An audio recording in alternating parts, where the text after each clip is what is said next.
अस्सलाम वालेकुम। आज हम पॉलिटिकल साइंस में पाकिस्तान कॉन्स्टिट्यूशंस के ऊपर बात करेंगे।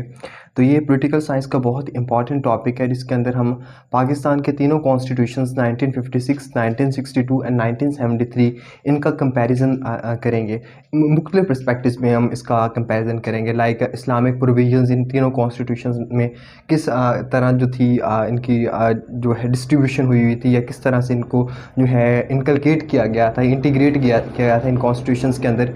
इसको देखेंगे। इसके अलावा हम फेडरलिज्म देखेंगे कि तीनों कॉन्स्टिट्यूशंस में ये फेडरलिज्म कैसे इन्होंने जो है इसको इंटीग्रेट किया या फेडरलिज्म को इंश्योर करवाया। तो सबसे पहले हम इसको इंट्रोड्यूस करते हैं कि कॉन्स्टिट्यूशन होता क्या है, हम कॉन्स्टिट्यूशन किसको कहते हैं। तो constitution is the set of principles which organises a state. तो कॉन्स्टिट्यूशन का मतलब एक ऐसा सेट ऑफ प्रिंसिपल्स है जिसके ऊपर या जिसके मुताबिक एक स्टेट जो है वो ऑर्गेनाइज होती है, हम उसको क्या कहते हैं, कॉन्स्टिट्यूशन कहते हैं। मॉडर्न जो नेशन स्टेट्स है ना, इंडिस्पेंसिबली फॉर्मुलेट देयर कॉन्स्टिट्यूशंस। हर मुल्क का या मॉडर्न नेशन स्टेट है उसका अपना एक आइन है जिसके मुताबिक वो स्टेट जो है वो काम करती है। पाकिस्तान का भी इसी तरीके से अपना एक कॉन्स्टिट्यूशन है। करंटली पाकिस्तान के अंदर 1973 कॉन्स्टिट्यूशन जो है इन्फोर्स्ड है। इससे पहले डिफरेंट कॉन्स्टिट्यूशंस है, लाइक 1956 एब्रोगेट हो गया, 1962 वो ख़त्म हो गया। हम इन तीनों कॉन्स्टिट्यूशंस के बारे में बात करेंगे। तो कोई भी नेशन स्टेट उस वक्त ऑपरेट करती है कि उसके अंदर एक कॉन्स्टिट्यूशन एग्जिस्ट करे जिसके मुताबिक वो स्टेट जो है वो काम कर सके। तो अगर हम सबसे पहले बात करें, जो पाकिस्तान के अंदर एक फॉर्मल एक कॉन्स्टिट्यूशन आया 1956 की शक्ल में आया। 1956 के अंदर पाकिस्तान का पहला कॉन्स्टिट्यूशन आता है जिसको सिकंदर मिर्ज़ा जो है 1958 के अंदर उसको एब्रोगेट कर देते हैं और मार्शल लॉ को जो है इम्पोज कर देते हैं। और अयूब खान जो है वो फिर बाद में उसको रिप्लेस कर देता है और जो है मार्शल लॉ को जो इम्प्लीमेंट कर देता है अराउंड द कंट्री, पूरे मुल्क के अंदर जो है उसको इन्फोर्स कर देता है मार्शल लॉ को। फिर 1962 का अयूब अपना जो सेल्फ मेड वो कॉन्स्टिट्यूशन लाता है, वो भी 1969 में जो है याहिया खान उसको एब्रोगेट कर देता है, ख़त्म कर देता है। करंटली अगर देखें तो पाकिस्तान का जो कॉन्स्टिट्यूशन है वो 1973 का आइन पाकिस्तान के अंदर जो है वो लागू है, चल रहा है, लेकिन ये भी कई बार सस्पेंड हुआ, उसके बारे में भी हम डिस्कस करेंगे। तो हम इसको ब्रीफली देखते हैं कि इन तीनों कॉन्स्टिट्यूशंस में इस्लामिक प्रोविजंस कौन कौन सी थी, फेडरलिज्म किस तरह काम करता था इन तीनों कॉन्स्टिट्यूशन के अंदर, इसके ऊपर हम बात करेंगे। तो अगर हम सबसे पहले बात करें Islamic provisions of the constitutions, तो Islamic provision of the constitution में देखें तो जो ऑब्जेक्टिव रेजोल्यूशन सबसे पहले आता है 1949 के अंदर जो है ऑब्जेक्टिव रेजोल्यूशन आता है। 12 मार्च 1949 के अंदर जो है ऑब्जेक्टिव रेजोल्यूशन पास होता है और इसके अंदर जो है constitution of Pakistan would be based on Islamic democracy. इसके अंदर ये मेंशन किया जाता है कि पाकिस्तान का जो आइन बनेगा वो इस्लामिक जो है प्रिंसिपल्स के ऊपर बेस करेगा, इस्लामिक डेमोक्रेटिक जो है वो आइन होगा। इसमें लियाकत अली खान जो है इसने कहा, इसके बारे में वो कहते हैं कि called it the most important occasion after the independence. उन्होंने कहा कि ये जो ऑब्जेक्टिव रेजोल्यूशन है आज़ादी के बाद बहुत बड़ा एक जो है इवेंट है या ओकेजन है या मौका है जिसमें ये मेंशन किया गया कि जो पाकिस्तान है उसका कॉन्स्टिट्यूशन जो है इस्लामिक डेमोक्रेसी के ऊपर जो है वो बेस करेगा। इसके अलावा जो ऑब्जेक्टिव रेजोल्यूशन है, ऑब्जेक्टिव रेजोल्यूशन इसके अंदर इस्लामिक प्रोविजंस डाली गई, उसको जो है प्रीएम्बल के तौर पे ऐड किया गया 1956 के आइन के अंदर, 1962 के अंदर और 1973 के अंदर। मतलब जो इनिशियल जो पेजेस हैं इन तीनों कॉन्स्टिट्यूशंस के अंदर प्रीएम्बल के तौर पे हमने इस्लामिक प्रोविजंस और या जो ऑब्जेक्टिव रेजोल्यूशन की शक्ल में उसको ऐड किया गया। उसके बाद अगर हम देखें थोड़ा सा उसको मज़ीद डाइसेक्ट करें तो हमें पता चलता है कि ज़ियाउल हक ने 18th अमेंडमेंट लाता है और उसको जो इन तमाम इस्लामिक प्रोविजंस को जो है आइन का जो है प्रॉपर या फॉर्मल एक हिस्सा बना देता है। फिर ये प्रीएम्बल के तौर पे एग्जिस्ट नहीं अब कर रही, बल्कि अब जो है मौजूदा आइन है उसमें हमें नज़र आता है कि तमाम के तमाम इस्लामिक प्रोविजंस आइन का हिस्सा बन चुकी हैं। अब हम देखते हैं कि objective resolution is grundnorm of constitution. Asma Jilani case में या मतलब इसके अंदर मिटिगिटीज़ भी बहुत ज़्यादा थी, मिस्ट्रीज भी थी और इसके अंदर जो कन्फ्यूजन्स भी थी, तो उन तमाम के ऊपर हम मज़ीद आने वाले लेक्चर्स में बात करेंगे। लेकिन आज हमारा जो फोकस रहेगा वो इन तीनों कॉन्स्टिट्यूशंस के कंपैरिजन पे रहेगा और देखेंगे कि इसके अंदर कौन कौन सी जो है इस्लामिक प्रोविजंस एग्जिस्ट करती थी। तो अगर हम देखें तो सोवरेनिटी ऑफ अल्लाह के ऊपर हम बात करें कि जो सोवरेनिटी है इन तीनों आइन इन तीनों जो कॉन्स्टिट्यूशंस के अंदर जो है सोवरेनिटी जो है वो अल्लाह ताला को जो है वो हासिल है, सुप्रीम पावर जो है अल्लाह ताला की ज़ात है।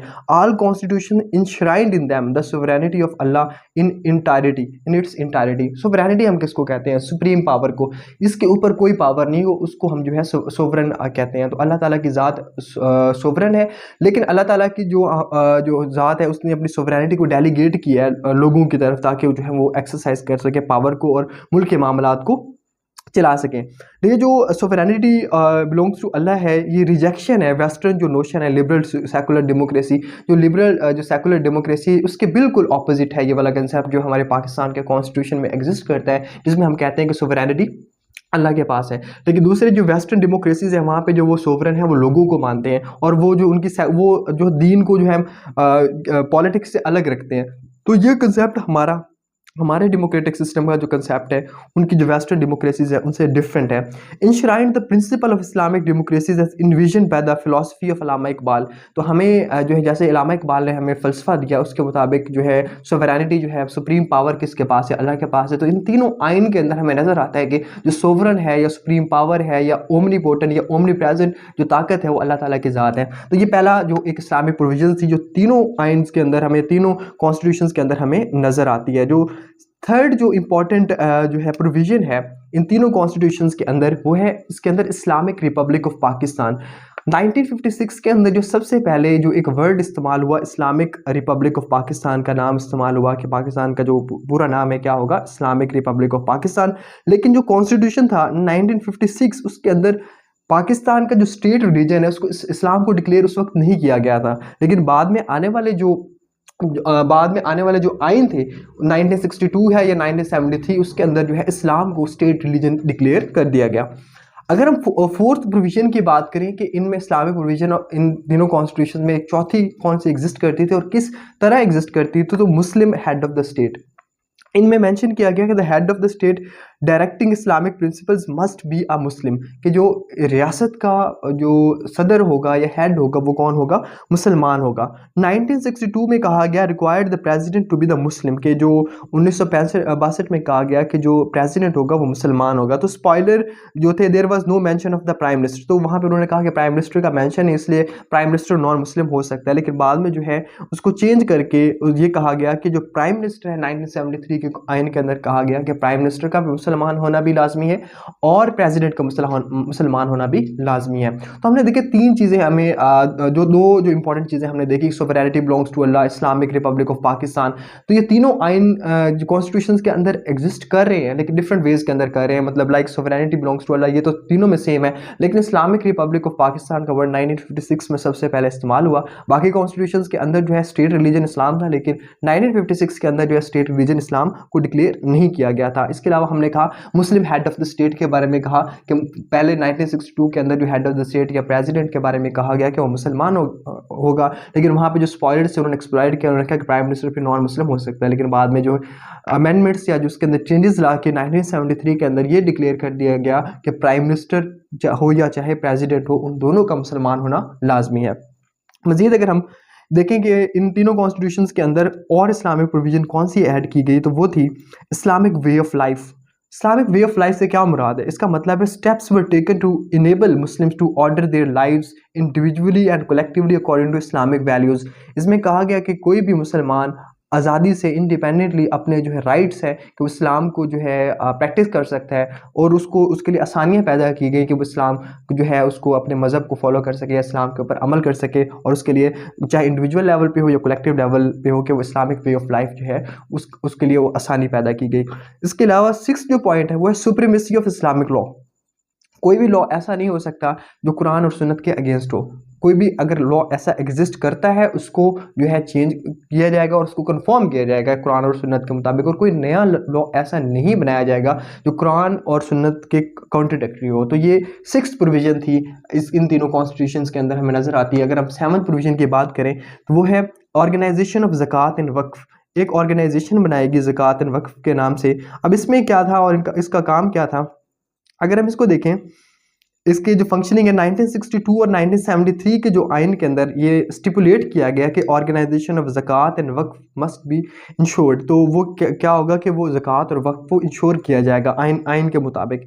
Economic system to be brought under Islamic influence, जो हमारा माशी निज़ाम है वो इस्लामिक इन्फ्लुएंस के अंडर लाया जाएगा कि इस्लाम के मुताबिक वो काम करना चाहिए। 1956 में ये था, there was no such provision. 1956 के आइन में ये चीज़ें मेंशन नहीं थी, लेकिन 1962 और 73 के आइन के अंदर हमें नज़र आती है कि वो जो है ऑर्गेनाइजेशन के बारे में मेंशन है। अब there was no provision that abolished रिबा। 1956 में ऐसा कोई आइन नहीं था, मतलब कोई रूल नहीं था। These provision attempted to ensure the circulation of wealth. अब इन प्रोविजंस का, इन ऑर्गेनाइजेशंस का बनाने का मकसद क्या था कि एक सोसाइटी के अंदर सर्कुलेशन ऑफ वेल्थ जो है उसको इंश्योर किया जा सके, ताकि जो कंसंट्रेशन ऑफ वेल्थ ना हो, मतलब पैसे जो है चंद हाथों में इकट्ठे ना हो, बल्कि जो डिस्ट्रीब्यूट हो, गरीबों तक भी पहुंचे और अमीरों तक, और इन तमाम में इक्विटेबल डिस्ट्रीब्यूशन हो। So to ensure that these organizations were created like zakat and waqf organization। मज़ीद अगर हम देखें, they were inspired by Zulfikar Ali Bhutto Islamic socialist ideals. वहाँ पे हमें जो है जुल्फ़िकार अली भुट्टो की इस्लाहात भी हमें नज़र आती है, किस तरह से लैंड रिफॉर्म्स ने लेके आई या इस्लामिक सोशलिस्ट सिस्टम को लेके आया। इसके अलावा ज़िया की इस्लामाइजेशन भी हमें नज़र आती है, किस तरह से वो हदूद ऑर्डिनेंस या बाकी जो है उसने अपने सेल्फ मेड जो टाइप का जो कॉन्स्टिट्यूशन उसको इम्प्लीमेंट करने की कोशिश की। तो वहाँ पर हमें ये चीज़ें नज़र आती हैं। तो ये ऑर्गेनाइजेशन ऑफ ज़कात एंड वक्फ है। 8th पॉइंट जो इस्लामिक प्रोविजन इन तीनों कॉन्स्टिट्यूशंस के अंदर एग्जिस्ट करता था वो इस्लामिक एडवाइजरी काउंसिल है। 1956 में ये जो इस्लामिक एडवाइजरी काउंसिल थी वो the commission of for Islamic recommendation के नाम पे एग्जिस्ट करती थी। मतलब एक ऐसा इदारा बनाया गया था जिसमें क्या किया जाता था, लॉज को वेरीफाई किया जाता था कि जो कवानीन बनाए गए हैं क्या वो इस्लाम के मुताबिक हैं, या जो रिकमेंडेशन है क्या वो इस्लाम के मुताबिक हैं या जो है मुतसादिम है। तो उनको देखने के लिए जो है उस वक्त जो इदारा बनाया गया उसका नाम था the commission for Islamic recommendation to verify the existing laws under Islamic junctions and recommendations. 1962 के अंदर इसका नाम रख दिया गया advisory council of Islamic ideology, या इसको इस्लामिक रिसर्च इंस्टीट्यूट भी कहते हैं। और 1973 जो आज भी एग्जिस्ट करता है वो है काउंसिल ऑफ इस्लामिक आइडियोलॉजी के नाम से, जो जहाँ पे इस्लामिक जो लॉज हैं, कुरान और सुन्नत को इंटरप्रिटेशन है या बाकी तमाम रिसर्च के मामला हैं वो इस इदारे के अंडर आज भी होते हैं, Islamic council of Islamic ideology.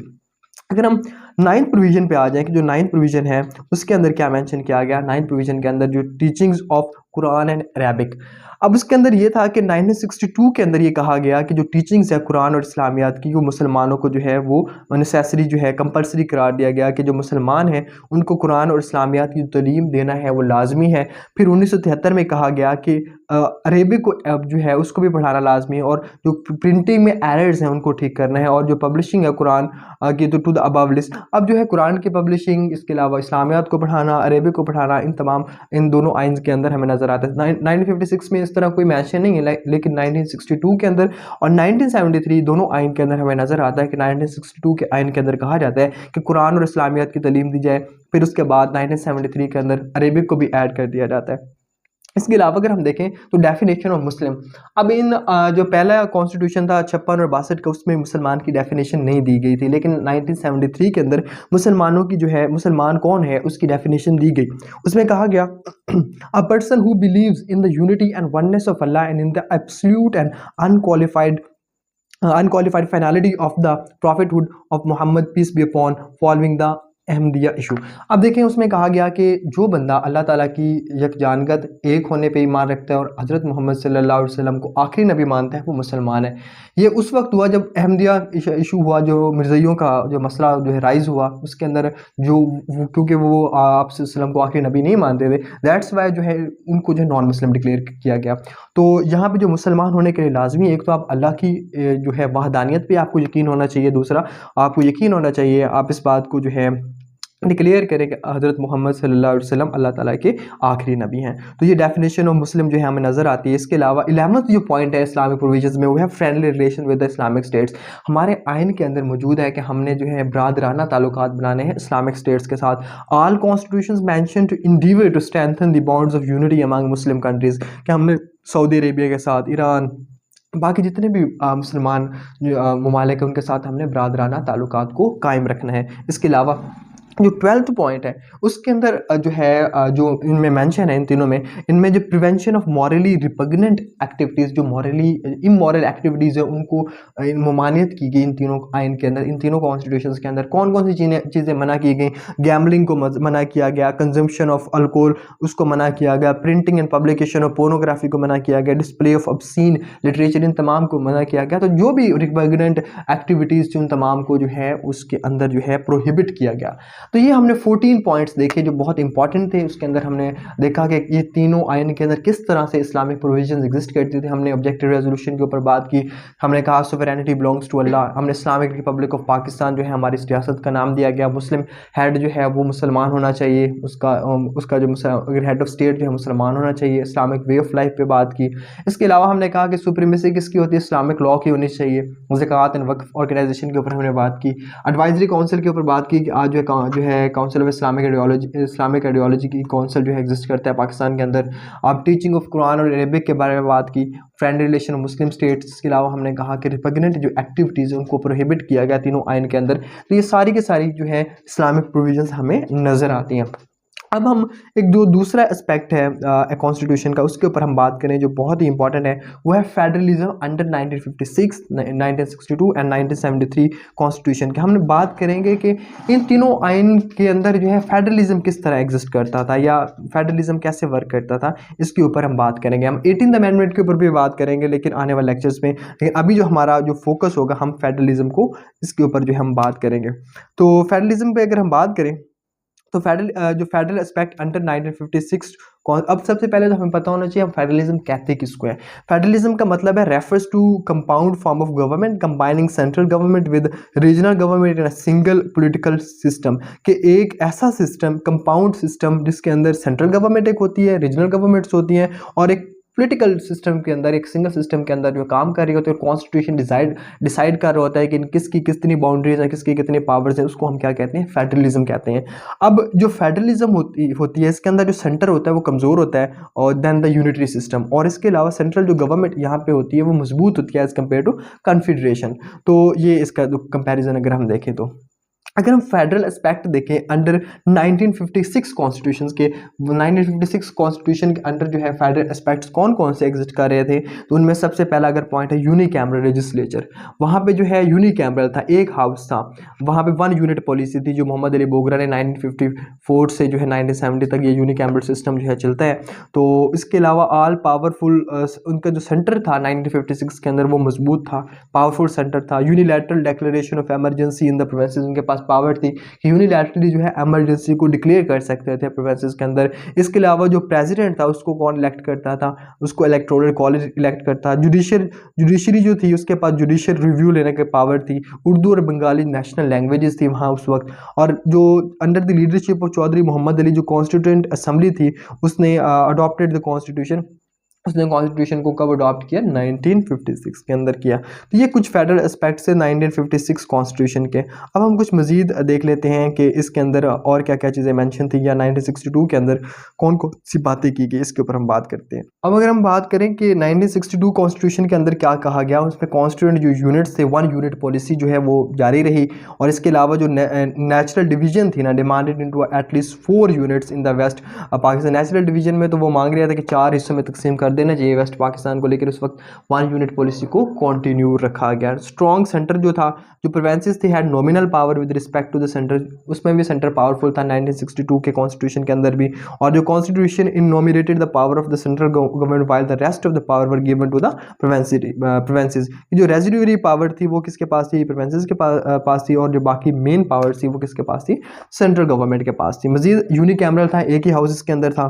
इसके अलावा जो इसके अंदर जो है there was no upper house senate इसके अंदर नहीं था, पैरिटी फार्मूला यहाँ पे नहीं था उस वक्त। और इसके अलावा प्रेसिडेंशियल सिस्टम था विद स्ट्रॉन्ग चीफ एग्जीक्यूटिव, यहाँ पे प्रेसिडेंशियल सिस्टम था, बहुत मजबूत प्रेसिडेंट उस वक्त था। पावर थी प्रेसिडेंट के पास कि वो गवर्नर्स को भी अपॉइंट कर सकता था प्रोविंसेस के अंदर, इसको डिसॉल्व कर सकता था असेंबली को। इसके अलावा जो है 1962 के जो कॉन्स्टिट्यूशन है, general Ayub Khan enforced his constitution upon Pakistan people. Jalib road his famous poem दस्तूर। इसी के रिलेटेड एक जालिब ने इसको कहा कि मैं इस दस्तूर को नहीं मानता, मैं नहीं जानता, मतलब जालिब ने इसके अगेंस्ट एक पोएम भी लिखी थी कि ये जो है वन मैन जो कॉन्स्टिट्यूशन है, तो हम इसको नहीं मानते। तो ये 1962 के कॉन्स्टिट्यूशन के हमने कुछ जो है ट्रेड्स के बारे में बात की, या उसके अंदर जो कौन कौन सी जो है करेक्टरिस्टिक्स थी उसके ऊपर हमने बात की।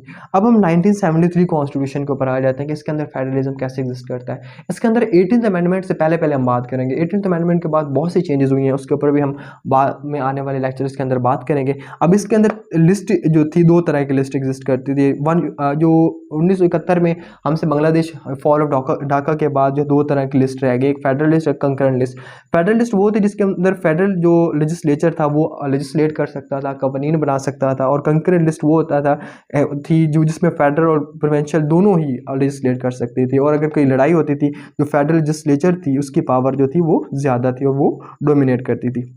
उस वक्त जब इनिशियली जब 1973 का कॉन्स्टिट्यूशन बनाया गया तो ये चीज़ एग्जिस्ट करती थी।